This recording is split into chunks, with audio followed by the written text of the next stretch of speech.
Olá, telespectadores. Estamos iniciando aqui no canal 16 TV Assembleia mais um programa Ponto de Vista.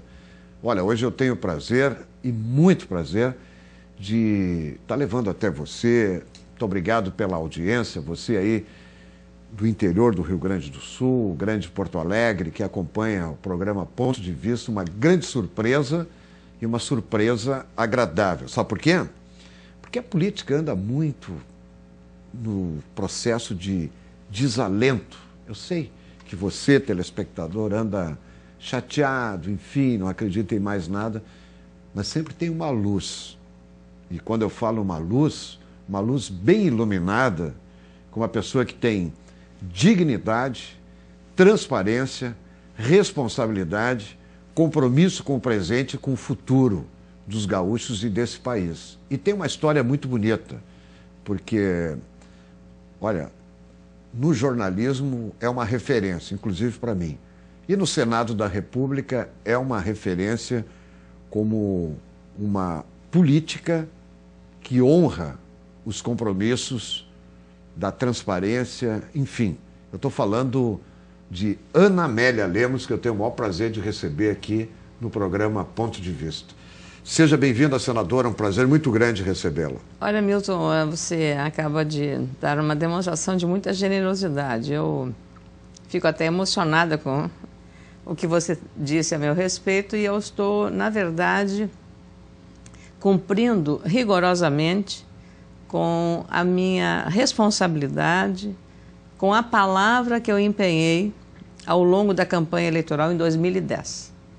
E eu penso que o que mais me recompensa, além dessa sua generosa referência e estímulo, é quando eu passo na rua aqui em Porto Alegre, ou na minha Lagoa Vermelha, ou agora recentemente em Gramado, e recebo o afeto e o carinho das pessoas que se aproximam de mim e dizem que votaram em mim e que toda a família votou em mim.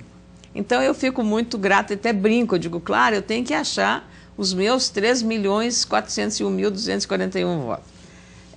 Brincadeira à parte, eu pergunto então, como é que a pessoa está vendo a senadora? Porque já tem vou completar agora no dia 2 de fevereiro, o primeiro ano de mandato.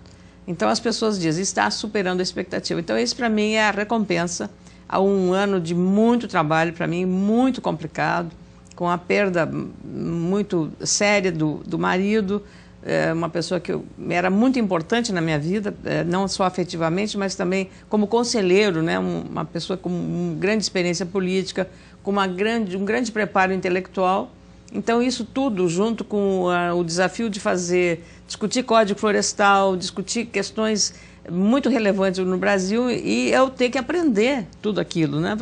As pessoas têm muita afinidade, digamos, as pautas, né, do momento, é fácil você identificar como jornalista pela experiência que tem. Agora, como é que você entra dentro daquele cenário que tem um regimento interno e que você tem que andar naquela linha daquele tal regimento interno, né? Então, eu tive que aprender ao longo deste ano como é que funciona, como é que você tem que se comportar no plenário, em que hora você pode falar, como você pode falar, quanto tempo você pode falar. Tudo isso está delimitado numa cartilha chamada Regimento Interno. Como é que você tem que andar no meio, e aí eu vou fazer até uma observação irônica, no meio dos ratos e dos gatos?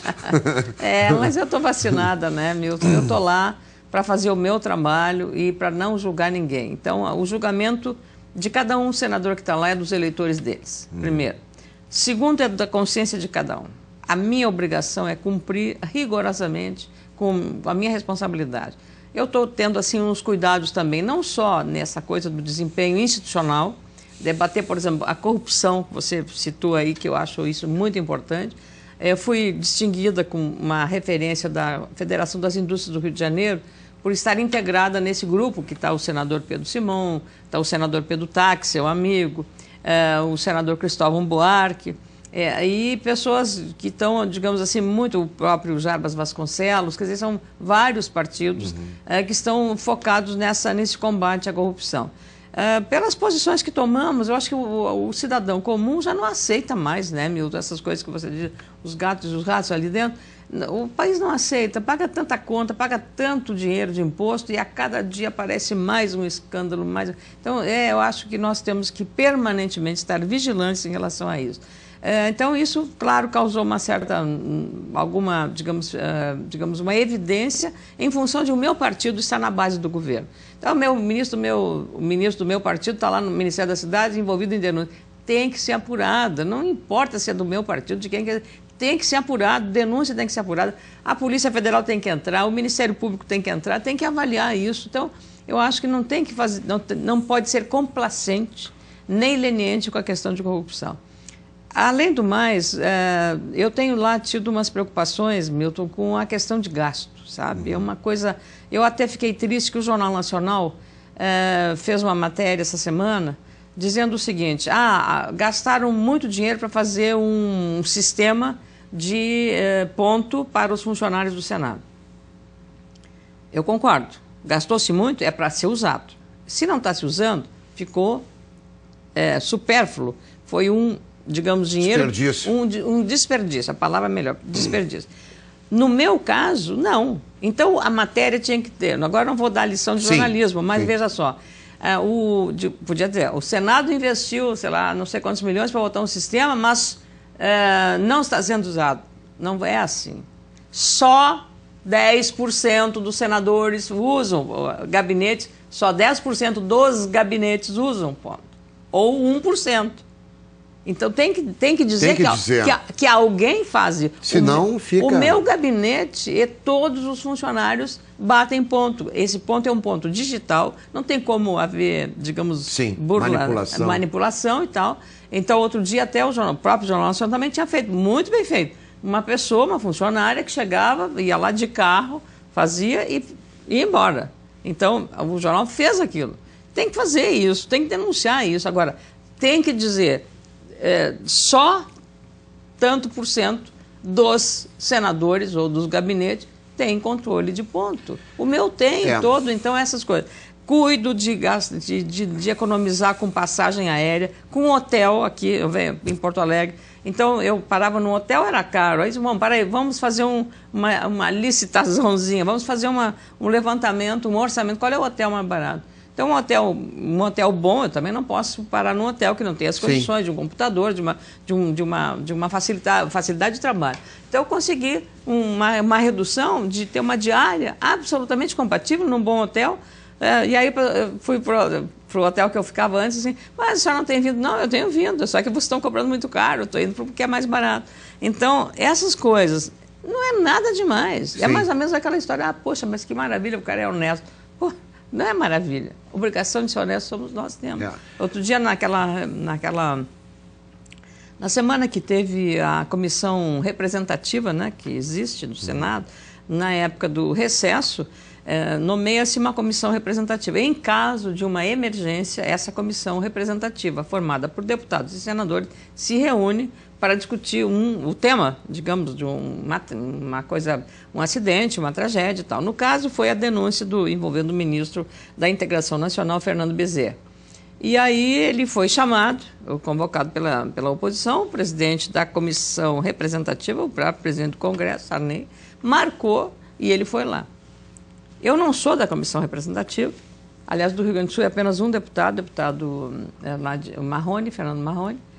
E aí o Rio Grande do Sul, mergulhado nessa seca violenta, eu estando em Brasília, como é que eu não vou participar dessa? Claro. Vou lá, porque eu posso, só que é o seguinte, na lista de prioridades eu sou a última, porque eu não sou parte. Mas é o regimento, essas coisas, né, Milton? E eu entendo, não fiquei... Cheguei lá, na hora que abriu a sessão, às 2h30 da tarde, abriu a sessão. E fiquei até o fim, porque, primeiro, a preferência eram os requerentes, no caso, a oposição com Álvaro Dias e o outro senador.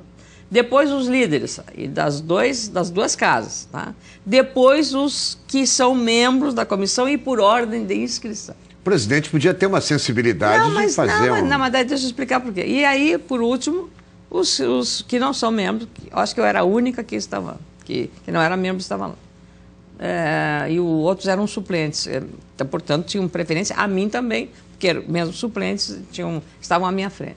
E eu fiquei lá, sentada na mesma bancada, até estava sentado ao lado do Balairo Maggi, um senador muito preparado, com muita experiência política, ex-governador do Mato Grosso, e eu fiquei lá, claro, ouvindo tudo que o ministro falava, ouvindo as perguntas, né, que fez, e aí estava cheio aquele plenário. E aí, claro, você sabe como é que é o político, né? Você faz um discurso, não faz pergunta, vai embora, vai embora. E aí eu disse, bom, eu tenho questões interessantes, vou perguntar para ele e tal. Quando chegou a minha vez, que eu fui a última, o plenário estava vazio. E estava no plenário, eu acho que era eu e o Protógenes Queiroz, eu acho que um outro senador, aquele delegado que entrou na... Entrevistei ele ontem. Entrou na linha do Tiririca, dos 1 milhão de votos. Ele entrou na aliança, na coligação. Aí o presidente Sarney, que ficou o tempo todo lá, que é o presidente e o vice, que é da Câmara, e ele, presidente, antes de passar para a senadora Ana Amélia, eu queria dizer que a atitude dela, o gesto dela é um exemplo. Eu fiquei assim, digo, mas eu não posso ser grosseira com ele, que está me dando um elogio, mas eu não estou fazendo nada demais. Sim. Aí eu disse, olha, presidente Sarney, eu lhe agradeço a sua referência, fruto da sua generosidade, mas eu estou aqui cumprindo com o meu dever. Eu não sou exemplo para ninguém, eu estou aqui na missão e no exercício, porque o meu estado está vivendo uma seca profunda, com enormes prejuízos, né, para a economia, para a população, então eu tenho que estar atento e pedir, porque é exatamente na área do Ministério. Aí eu disse, olha, teve município de São Jerônimo até, que teve granizo, enchente, lá tem 2 rios que se cruzam lá dentro, município, né, cada vez que é enchente, ele inunda tudo.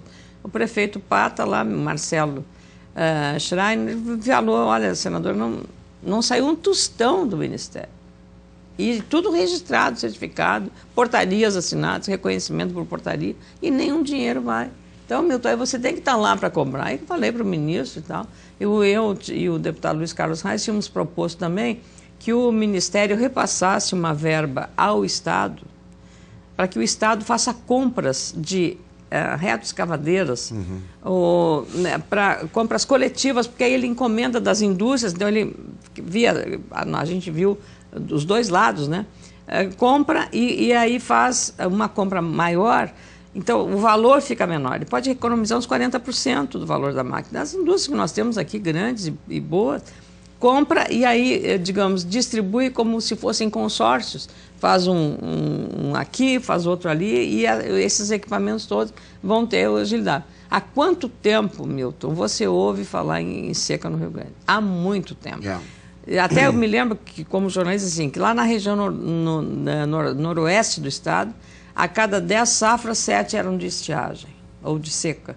E aí a gente via fazer isso, fazer poço, fazer irrigação, fazer barragem, fazer açude. Não acontece absolutamente nada. Agora, senadora Ana Amélia, voltando um pouquinho, eu quero entrar em detalhes aí também com a senhora sobre a atuação no Senado e essas questões da seca, enfim, as questões do Rio Grande do Sul. Mas eu queria voltar um pouquinho assim na sua história, né?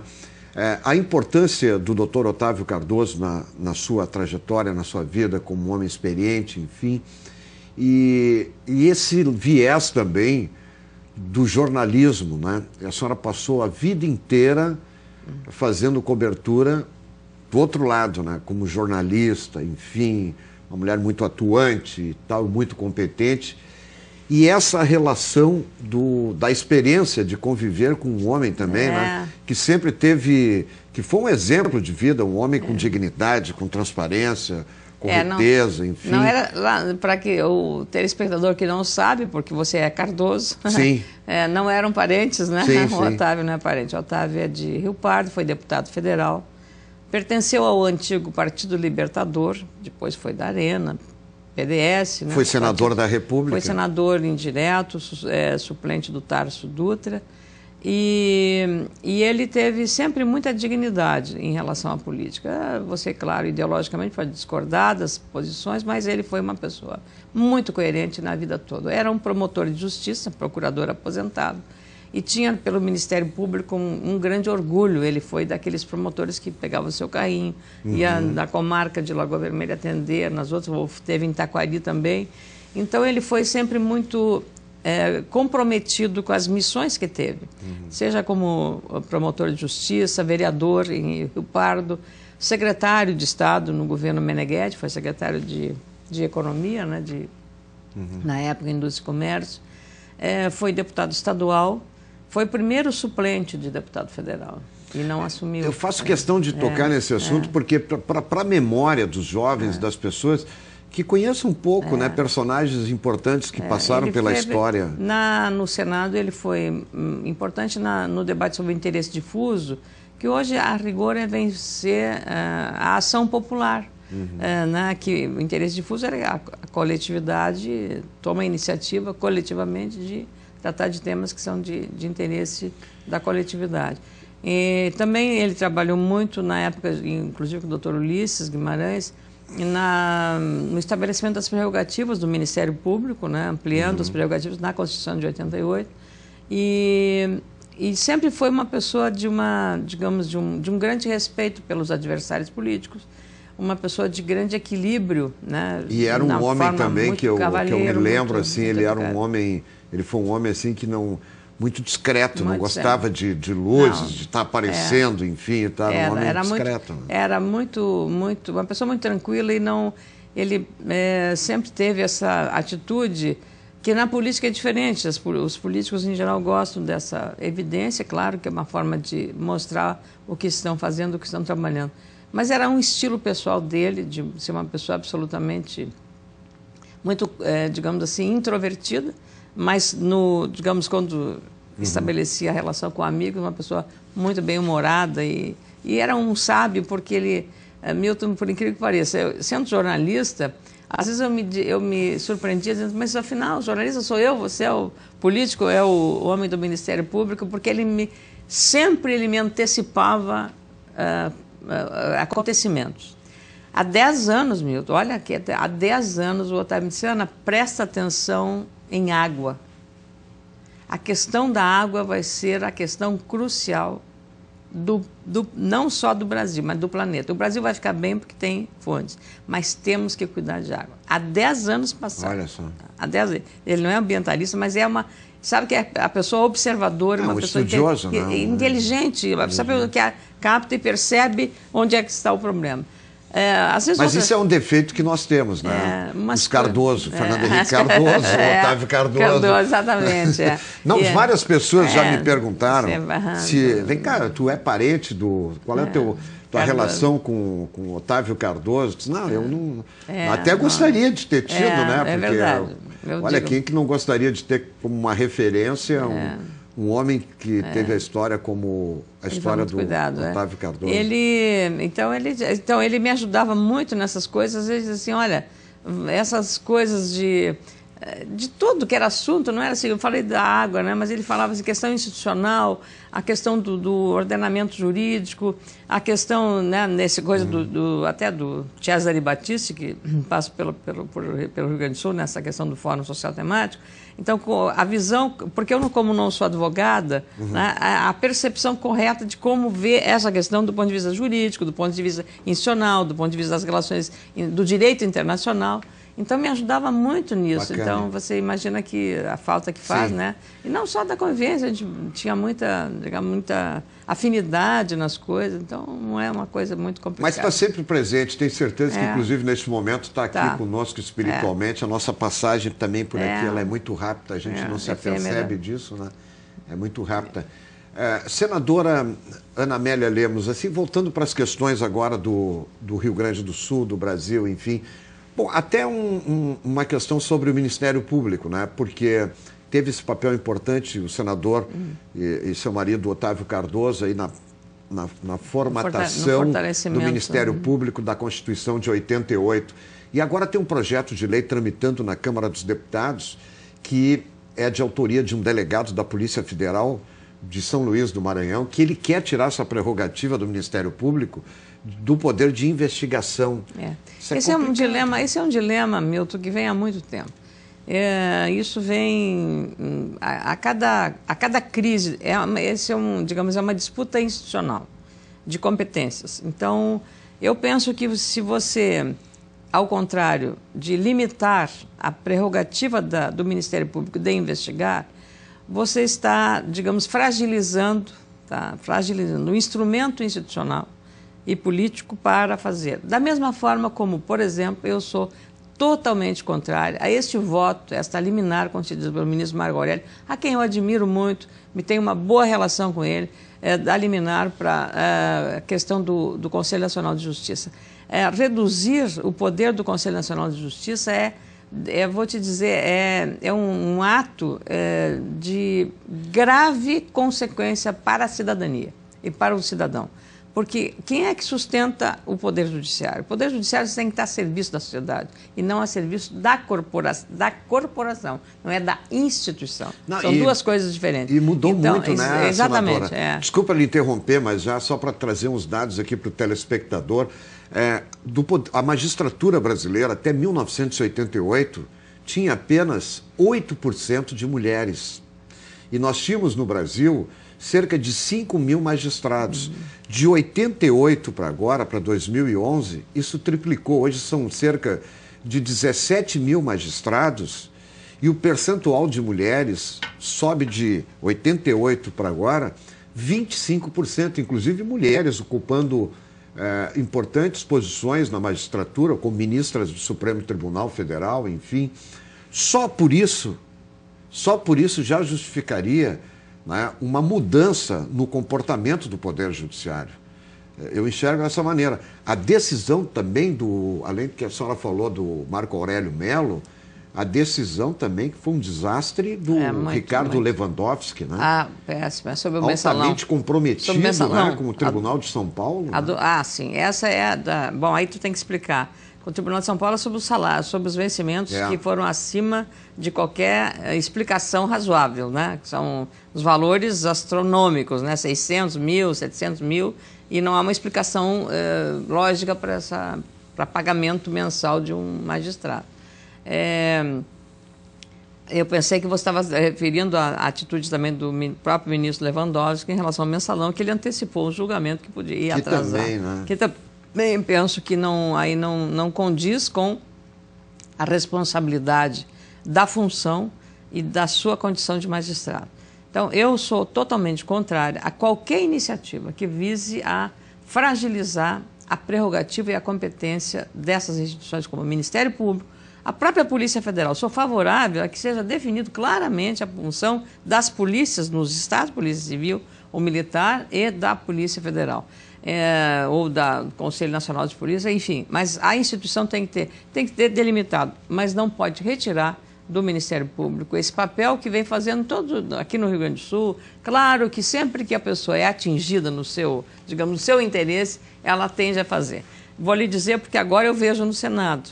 Então, eu mesmo assinei uma emenda constitucional de um parlamentar que quer limitar aquela velha, lembra da lei da mordaça? Sim. Né, que foi quando havia assim, um recrudescimento de tensões entre os políticos e tal, e que houve uma iniciativa do ministro, acho que foi até do ministro Nelson Jobim, que era para fazer uma proposta de, como é que se diz, de que magistrado e promotor só fala nos autos. Ou seja, não pode dar informação para jornalista, né? Absurdo. Logo foi taxado. A lei da mordaça, ele teve que tirar aquilo e tal. Na verdade, ele como jurista, ele tinha alguma razão de ser para tratar do assunto. Tá? Tinha alguma... Lá, se você examinar tecnicamente, tá. Mas hoje, a sociedade já não aceita mais esse silêncio sobre o sigilo. Claro que todo cidadão tem direito, né? Tramitar em segredo de justiça é um direito da cidadania, está previsto na Constituição. Agora, como nós estamos num processo de Big Brother, quer dizer, todo mundo quer a visualização disso, e o próprio processo democrático, que nós temos o direito de ter a informação adequada. Isso desde que não lese, né, também o direito individual do cidadão previsto na própria Constituição. Então, a nossa, digamos, nosso estamento legal está feito dessa forma. Acabaram com a tal, porque logo pegou o selo, Lei da Mordaça. Agora, de novo, numa nova investida, tal, vem uma proposta dentro do Senado para limitar o poder do Ministério Público. Também, de novo, né, porque acho que está se excedendo. Eu assinei, isso não, quando eu assino, você assinou tal coisa, assinei porque eu acho que assuntos como esse têm que ser debatidos. Eu assino para debater. Claro. Não vou votar a favor disso, mas eu quero que seja debatido o assunto. Trazer os representantes do setor para debater. No Poder Judiciário, as pessoas falam, isso aqui os magistrados me falam e tal, a respeito do Poder Judiciário, até do reajuste dos magistrados. Eu acho que eu não vejo nenhum problema de dar reajuste a magistrado. Mas eu acho que o governo, o próprio Poder Judiciário, deveria se comprometer em recebendo um reajuste, de fazer um esforço muito grande para reduzir esses descontroles que foram observados no Rio de Janeiro e também em São Paulo.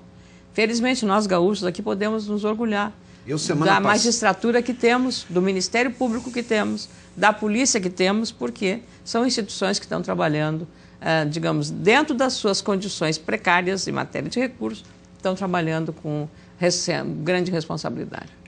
Semana passada eu divulguei, inclusive, nesse domingo, né, uma matéria muito interessante na revista Época, que traz a relação de 2 magistrados combinando venda de sentenças. E a Polícia Federal liberou as gravações, eu coloquei 3 ou 4 trechos.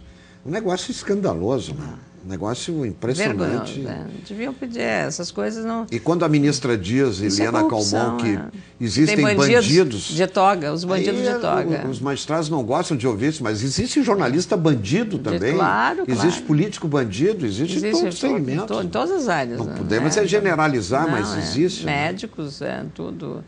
Engenheiros, advogados, tudo, né? Então, agora, exatamente é isso que você diz, né? Não dá para generalizar, que a generalização ela é injusta e evidentemente que a maioria são boas pessoas, né? Não podemos... Senadora, presidente Dilma Rousseff chega aí no primeiro ano de governo, batendo recorde, inclusive, do presidente Lula. O que lhe parece? Ali são vários fatores. A Dilma mostra que ela é... observando que convivi com o presidente Lula como deputado federal, como líder sindical, como líder político, presidente do partido, acompanhei como jornalista em Brasília, 34 anos, né, nessa questão. A Dilma, a meu juízo, chegou na hora certa para o Brasil, tem um senso de responsabilidade muito grande, tirou um pouco da, eu diria, vulgarização do poder, no sentido de que a Dilma é discreta, fala pouco, dá pouca entrevista coletiva, não entra o jornalista não entra corrental, ela quando acha oportuno ela fala, e eu acho que essa conduta era uma conduta necessária para o Brasil nesse momento. Não sei se você dá uma espécie de calma, ela restabeleceu a calma. Ela cria uma relação de confiança e respeito, porque tem atuado pontualmente quando houve aquelas demissões do Palocci, do Alfredo Nascimento. Ela teve no próprio Lupe, né, Pedro Novaes, embora nesses últimos, do Pedro Novaes, mas do Lupe mais, ela demorou um pouquinho no timing, eu penso. E agora, no caso mais recente, estão 2 ministros também focados aí, o Fernando Bezerra e o ministro Mário Negromonte da cidade.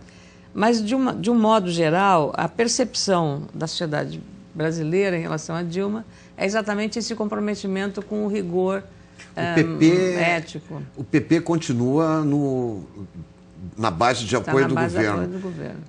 A presidente Dilma poderia, e seria uma mulher com capacidade, com competência para assumir o Ministério das Cidades, a senhora. Aceitaria, não? Não, mas isso é não, nem hipótese se fala isso. Primeiro, Milton, porque eu tenho tido no mandato do Senado, e às vezes as pessoas dizem, mas você bate no governo e vai lá pedir coisa para o governo, mas a presidenta Dilma, eu tenho quase, não diria decorado o discurso que ela fez. O dia que ela foi ao Congresso, ela tomou posse e foi ao Congresso, e fez um discurso.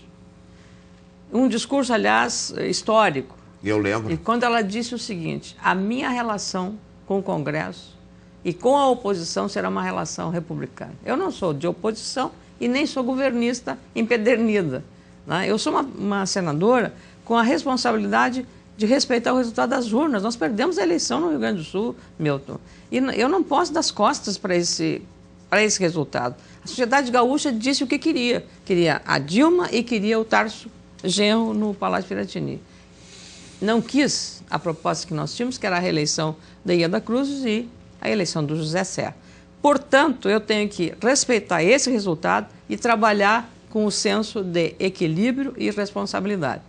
O que a Dilma fizer, e eu disse isso a ela porque ela me ligou no segundo turno que houve, eu disse a ela, olha, presidenta, candidata, não me lembro como usei a expressão para ela, ministra, acho que chamei ela de ministra, a senhora, eu tenho que ser coerente. Nós, no primeiro turno, estávamos com o Serra, eu vou continuar, meu partido vai continuar no Rio Grande do Sul. Agora, se a senhora ganhar a eleição, a senhora vai dispor de uma senadora que, o que a senhora apresentar de interesse para o Estado ou para o país, eu vou estar ao seu lado.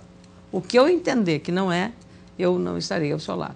Foi assim, eu não votei, votei contra o salário mínimo e a forma como o governo fez isso, contra a questão dos aposentados, Milton, que foi uma grande injustiça. É uma injustiça, né? Olha, isso é uma coisa que não... O fator previdenciário pesa, mas não é o fator fundamental. O fator fundamental é você dar um reajuste de 14% para quem ganha o salário mínimo, que está correto, mas você dá 6% para quem ganha mais com o salário mínimo, como aposentado do INSS. Daqui a 5 anos, quem ganha hoje o equivalente a 5 salários mínimos ou a 2, vai estar ganhando 1, porque 70% dos vencimentos de quem é aposentado é 730 E a senhora reais. sabe um detalhe, senadora Ana Amélia Lemos e telespectadores, eu tenho levado seguidamente, quase que semanalmente, tenho tido essa oportunidade de ter participando comigo o ex-ministro de Estado, o ex-governador Jair Soares. Ele entende muito de Previdência. E ele conhece tudo de Previdência e ele prova que a Previdência é superavitária. Esse negócio que a mídia coloca toda hora. Na verdade, juntam a área social com Previdência, que são duas coisas diferentes, né? Então, o governo devia separar. E apartando dá sempre superávit na Previdência Social. Tem dinheiro, né? Tem dinheiro. Agora, eu até louvo, viu? Agora é bom registrar. Tem umas coisas que a imprensa devia cuidar. O ministro Garibaldi Alves é um ministro muito, digamos, você olha, ele fala do jeito de falar e tal, mas ele tem uma boa liderança no Ministério da Previdência. Mas há uma peça lá dentro chamada Eduardo Gabas, que é o secretário executivo. Ele é do PT. Bom, né? Ele é do PT. Eu acho que foi da CUT, um dirigente sindical, mas um homem dedicado à questão da Previdência Social. A revolução que o Eduardo Gabas fez na Previdência com o que, Milton? Meritocracia, avaliação de desempenho. A Previdência Social, que demorava 18 meses para te liberar... Interessante isso, hein? Hoje faz isso em 30 minutos. Então, o dia que eu fui lá almoçar com eles, eu fiquei encantada, porque ele é um jovem, é de São Paulo, Eduardo Gabas. Ele foi ministro da Previdência e é hoje o secretário executivo. Então, eu tenho grande admiração, porque ele faz aquilo que no setor público a Dilma também defende. E aqui, quando a Dilma falou, eu lembro muito bem, até foi num evento da RBS, parece, durante a campanha eleitoral, eu estava a campanha por fora, quando ela disse, negócio que ela defende, ela é favorável à meritocracia. A Previdência Social mudou, claro, mas ela teve a contrapartida. O salário básico duplicou e o teto também aumentou. E o salário que as pessoas... O número de horas aumentou semanalmente. Uhum. Aumentou a carga horária e o funcionário. Ele é avaliado em cada, digamos, departamento e conseguindo os resultados que estão, digamos, planejados para aquilo, ele recebe o seu salário. Agora, então, isso... 40% é mérito, o outro é salário. Quer dizer, o fixo dele é pequeno, o que ele ganha adicionalmente é maior. Então, isso eu acho que é uma grande iniciativa do gestor público. E por isso que ele, para mim, tem um apoio. Olha, nós estamos caminhando aí por uma situação muito complicada no Rio Grande do Sul, tratando-se de previdência do poder público. Eu acho que daqui a 5 anos, se não fizerem alguma coisa, porque o grande problema, telespectador, é o seguinte, eu vou usar um termo assim bem leve, todos os governos, eles não falam a verdade. Eles não falam, eles escondem a verdade, porque vai prejudicá-los eleitoralmente. Ou então prometem o que não pode cumprir. Exatamente. A senhora como poderá, eu gostaria de vê-la um dia como governadora do estado do Rio Grande do Sul, é uma preocupação muito grande nessa relação hoje do serviço público, da previdência, da contribuição, dos percentuais, do déficit, do comprometimento também da receita própria líquida do Estado com o endividamento, com a dívida com a União. Né? Eu estou misturando um pouquinho, mas é importante que o telespectador saiba da senhora, porque eu lembro que o governador Brito, com César Busato, soltaram fogos aqui na frente do Palácio Piratini, quando fizeram uma renegociação da dívida que ficou em 13%. O Orion Cabral, lá atrás, apresentou 7%. Aí veio um índice intermediário de 9%, né? E acabaram colocando em 13%. Ou seja, o comprometimento da receita própria líquida do Estado do Rio Grande do Sul com a União e mais esse caminho, esse buraco, né? Esse viés aí negro da Previdência vai praticamente inviabilizar o Estado, senadora. Eu falo como senadora, em nenhum momento falarei como eventual candidata. Isso não está no meu, digamos, no meu horizonte político. Bom, agora, sem querer lhe interromper, mas já interrompendo uma vez, eu tive um problema seríssimo, né? Quase que tive que pegar minhas malas e ir embora do Rio Grande do Sul, porque antes das eleições, no microfone lá da Bandeirantes, eu abri meu voto para a senadora Ana Amélia Lemas. Eu fui, olha, surrado pelos meus colegas. Mas abriu o voto para os dois votos. Em casa foi uma confusão também. Quer dizer, quase que fui embora. Mas você fez uma abertura, ia votar no Paim em mim, eu fiquei muito honrada. O senador Paim também, os dois estamos trabalhando lá para honrar o teu voto. Espero que você esteja, digamos assim, satisfeito com a responsabilidade com que temos adotado, dada a tua, digamos, ousadia de ter feito a manifestação. Fez como cidadão, não fez como jornalista. Sim. Então, vamos tomar por esse lado. Então, eu não falo como eventual candidato, porque não está no meu horizonte político isso, e eu cada vez mais me preocupa, porque o Rio Grande do Sul, às vezes, do ponto de vista financeiro, como você diz, é uma caixa preta, você não sabe. Eu acho que talvez a solução para o Rio Grande seja um plebiscito para mostrar a verdadeira realidade, criar aqui no Rio Grande do Sul e fazer um plebiscito.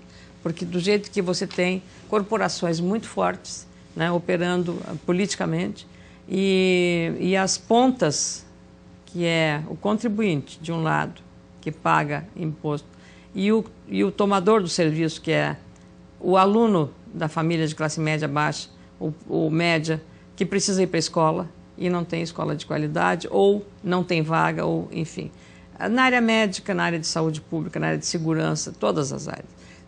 A questão da Previdência é um dos elementos essenciais para essa grave crise que o Rio Grande do Sul vive permanente e constantemente. Então, eu penso que seria necessário uma reengenharia, uma revolução, não sei se administrativa ou política, usando um mecanismo de consulta, não uma consulta plebiscitária para saber o que os gaúchos querem. Mas eu tenho grande preocupação com o futuro do nosso Estado. É um Estado muito rico. Uhum. A economia do Estado é boa. A iniciativa privada vai bem. Os setores dinâmicos do Estado são da melhor qualidade. Você vê o que está acontecendo aí na área do setor agropecuário, na área da inovação tecnológica, na área da vitivinicultura, né, da fruticultura, o que está acontecendo. Então, você vai a Caxias, você fica impressionado, você vai a Panambi, você vai a Erechim, você vai a cidades, aí você vê o que fazem, entende, em matéria de criatividade, de avanço, né, tecnológico. E graças a esse talento que tem. Agora, o Estado não funciona para dar, digamos, vazão a tudo isso. Você vai aqui a Tapejara, como eu fui, Tapejara é uma cidade de 30 mil, 40 mil habitantes, tem uma das maiores empresas de revestimentos, de PVC, maiores revestimentos. Hoje, um negócio fantástico, maior do Brasil. Tem a Bom Gosto de Laticínios, que é eu digo, qualquer dia vai comprar nesse eu brinco, uma multinacional. E tem uma fábrica de chocolates, que tem capacidade para 1 milhão de ovos de chocolate na Páscoa. Olha só. Milton, então você não tem ideia. Tapejara, está encravada ali, está perto de Passo Fundo. Eu acho que é a terra do deputado Socella. Do Socella, exatamente, Tapejara. Aí, Tapejara, que produz tudo isso. O grande problema, eles têm esse talento para fazer isso, falta asfalto, falta uma ligação para que juntar Tapejara, deixar Tapejara mais perto do centro consumidor dela, que é uma coisa assim de 60 quilômetros de asfalto, ou criar sabe? Então, quando você vai lá, aí os empresários se uniram, criaram um movimento SOS Asfalto, né? Urgente, asfalto urgente, porque eles estão sufocados pela falta de condição de ampliar as suas operações. O que é ampliar? Mais empregos, mais arrecadação, mais renda, mais contribuição, né, na área tudo, e maior riqueza. E, no entanto, estão limitados, porque o Estado não tem capacidade. Não tem capacidade. O Estado chega... Milton, nós temos 118 municípios, em que o acesso à sede do município não tem asfalto. Asfalto? No Rio Grande do Sul? No Rio Grande do Sul. Século XXI, 2012? Meu Deus. Eu fui vou te dar 2 lugares que eu fui para exemplificar. Sertão Santana, na Costa Doce. O município, o lugar é muito bonito, um acidentado, né? São terrenos acidentados. Ali tem uma mistura de italianos com alemães, portugueses, tá? Estão na Costa Doce, né? Ali indo para a zona sul, perto de Sentinela do Sul, por ali.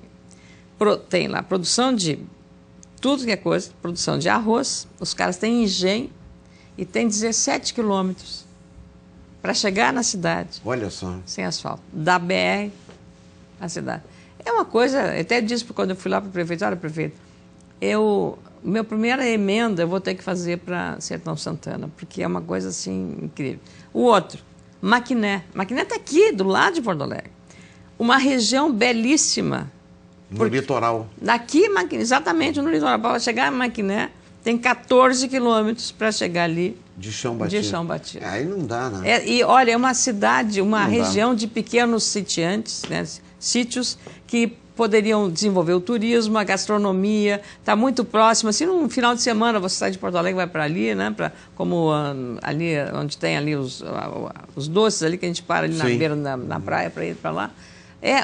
Tudo poderia ser, desenvolver uma série de coisas, a indústria turística, essa agricultura familiar, umas feiras com esses produtos, né? Que tudo tem ali. E 14 quilômetros sem asfalto. Poeira quando não chove, e barro quando... Senadora, uma preocupação sua, que eu gostaria que a senhora falasse um pouco aos nossos telespectadores, que é essa epidemia das drogas, do crack, que está rolando do Oiapoque ao Chuí desse país. Nós temos 17 mil quilômetros de fronteira e que eu tenho dito, não adianta o Ministério Público, polícia, seja lá quem estiver bem intencionado para combater o crack, se essas fronteiras não tiverem uma fiscalização rigorosa por parte das Forças Armadas, Polícia Federal, Receita, enfim e tal. Como é que a senhora está avaliando, e principalmente essa decisão agora que teve uma pesquisa na Folha de São Paulo, recentemente, eu acho que ontem... 90% apoiou exatamente a ação que a polícia fez em São Paulo. esse tema, Milton, ele tem que ser tratado sobre vários ângulos. Sobre o ângulo médico do dependente, porque o dependente é um doente, tá? Ele é um doente. Sobre o ângulo da segurança pública, que é esse que você fala, da questão da, digamos, para mim, um combate vigoroso contra o traficante. Isso não adianta, você tem que combater o traficante com segurança pública. Aí é segurança pública, aí não é problema de doença, é de, digamos assim, de criminalidade. Isso é crime. O tráfico é crime. E, evidentemente, eu como fui requerente de uma subcomissão para debater o crack, e um senador do Piauí, que foi governador, o Wellington Dias, tinha feito um requerimento para fazer um debate sobre drogas e álcool, mas eu botei crack, para mim, é a coisa mais grave. Claro. É mais grave de todas. Porque a disseminação do crack é uma coisa assim vertiginosa e incontrolável, tá? Se a sociedade não reagir. E esse não é um problema do governo, de governos municipal, estadual, federal, é um problema dos brasileiros, gaúchos e brasileiros. 90% dos municípios de qualquer tamanho têm crack. Nós estamos num processo agora de começar a enfrentar isso, tá? E você está num dilema ideológico que eu acho que nesse ponto você tem que ter muito cuidado para evitar que a ideologia acabe mantendo o status quo, e é o que nós não podemos manter, o status quo. Então, por quê? Por exemplo, felizmente o ministro da Saúde, Alexandre Padilha, que é um médico, ele tem uma visão muito pragmática sobre esse problema. Ele foi lá, se meteu nessa Cracolândia de São Paulo, ele foi para lá e ele viu ali a situação. Aí ele passou a defender a internação, o que ele chama involuntária. Eu sou relatora, além de ter sido relatora e requerente dessa subcomissão, que nós já terminamos os estudos e o meu relatório foi aprovado,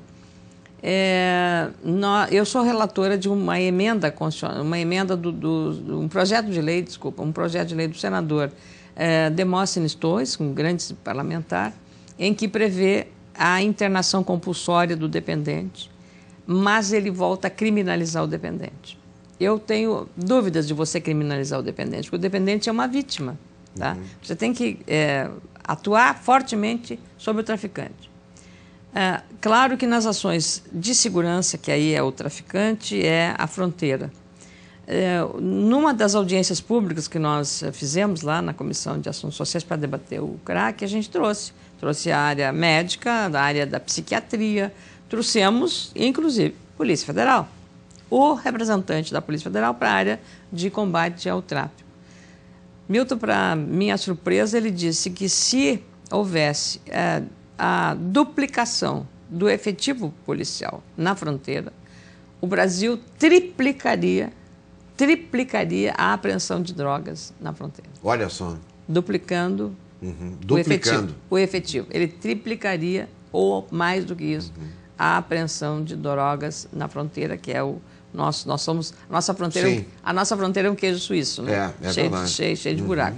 Então você tem esses aspectos todos que abordar e ter uma grande... O crack, porque ele tem o que nós estamos lá fazendo. Tem uma outra questão no crack, que é: nós não temos hoje nenhuma condição de abrigar todos os dependentes. Os CAPs-AD, que são os Centros de Acolhimento Psicossocial, AD, que é álcool e drogas, até a Dilma, outro dia, a presidenta Dilma reclamou que às 6 horas da tarde fecha. Ora, 6 horas da tarde é a hora aguda, claro, para da crise do dependente. Então, primeiro, ampliar essa rede de crack. Essa história da abordagem de rua, é possível que ela funcione, mas nós ouvimos lá, e eu fiquei muito impressionada, favoravelmente, com o trabalho que as chamadas comunidades terapêuticas fazem. Tem uma delas que chama Fazenda Esperança, que é uma rede católica. Tem uma outra que é do Padre Haroldo, que é um americano naturalizado brasileiro, que está aqui há muitos anos, que faz também um trabalho muito importante.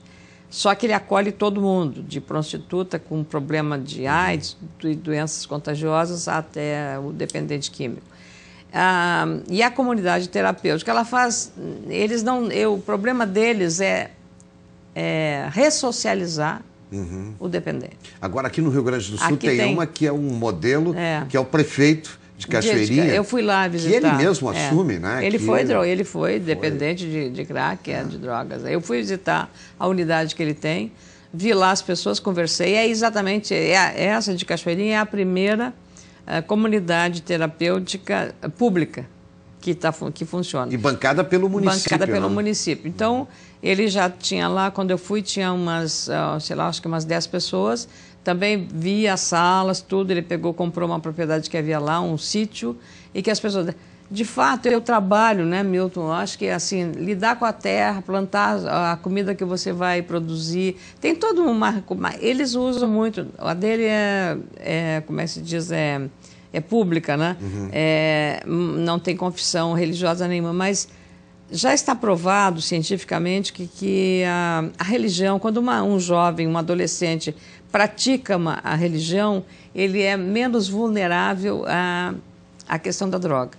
Então, todo o envolvimento que a comunidade terapêutica faz é exatamente buscar a recuperação da autoestima do dependente, porque ele fica um trapo, né? Ele fica sabe, não deixa de ser um ser humano, né? Porque ele fica totalmente entregue àquele vício que deprime, degrada, a relação familiar é péssima. Esses dias eu vi um caso aqui que as pessoas condenando, essa mulher tem que botar na cadeia.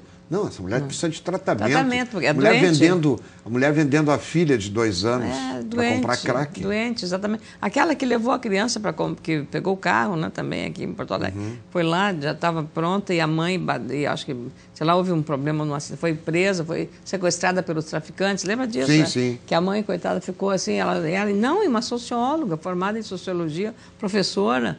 A droga destrói. Né? Então, ela tira a referência. E o problema, viu, Milton, eu até vou fazer uma revelação aqui ao prefeito de Nova Prata. O prefeito de Nova Prata, o Plete, Vitor Plete, prefeito há muitos anos, né, tem uma liderança muito grande. E eu o encontrei em Brasília e ele leu uma revista que saiu do Senado que tratava, ele lembrava disso. Aí ele me chamou e disse assim, Ana Amélia, eu queria te agradecer, te cumprimentar por esse negócio que você está fazendo na área das drogas. Aí eu disse, por quê? Ele disse, não, porque eu vivo esse problema em casa. E ele teve a coragem de expor, ele disse assim, o meu filho, de 34 anos, está viciado em crack. Então ele se expôs. Aí ele disse, quando eu disse isso na rádio, ele falou isso na rádio, ele disse, você não imagina o número de mães que me procuraram, que vivendo o mesmo drama, entende? É Nova Prata. Então, eu estou te dando esse exemplo, que hoje já não é mais um problema de, porque lá o marginal lá de uma favela, não, o crack está em todas as camadas da sociedade, está em todas as camadas da sociedade. Então, é uma coisa que eu penso que seja uma questão que se a sociedade não se envolver nesse enfrentamento, todos juntos, né? Todos juntos, né? Do jeito que quiser.